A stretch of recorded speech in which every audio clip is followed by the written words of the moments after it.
ही बर्फबारी का सिलसिला शुरू हो चुका है। गिलगित बल्तिस्तान के तमाम अजला समेत ज़िला द्यामर के पहाड़ी इलाकों में भी बर्फबारी का सिलसिला आज सुबह से जारी है। दारल तांगीर के पहाड़ी इलाके बटोगा टाप, बाबसर टाप और फ्रेमोडी के बलाई इलाकों में बर्फबारी बदस्तूर जारी है, जिसकी वजह से मुकामी लोगों की मुश्किलात में भी काफ़ी इजाफा हो चुका है। मैं इस वक्त मौजूद हूँ ज़िला द्यामर के हेड क्वार्टर चिला शहर से 36 किलोमीटर की दूरी पर वादी बाबसर में, जहां बर्फबारी की वजह से मुकामी लोगों की मुश्किलात में एक तरफ इजाफा हो रहा है, दूसरी तरफ मुकामी लोगों ने बलाया मैदानी इलाकों का रुख किया है। बाबसर टाप में बर्फबारी की वजह से तकरीबन 1 फीट तक बर्फ़ पड़ चुकी है और दूसरी तरफ जो है बर्फबारी की वजह से दर्रा बाबसर जो है मुकम्मल तौर पर हर किस्म की आमद-रफ्त के लिए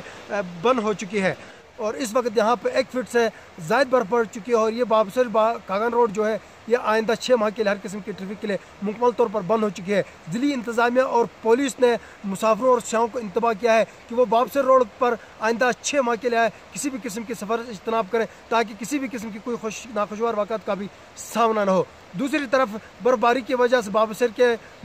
इतराफ़ में मौजूद मुकामी लोगों ने चिला शहर का रुख किया है और यहाँ पर जो है सर्दी की शिद्दत में भी काफ़ी हद तक इजाफा हो गया है।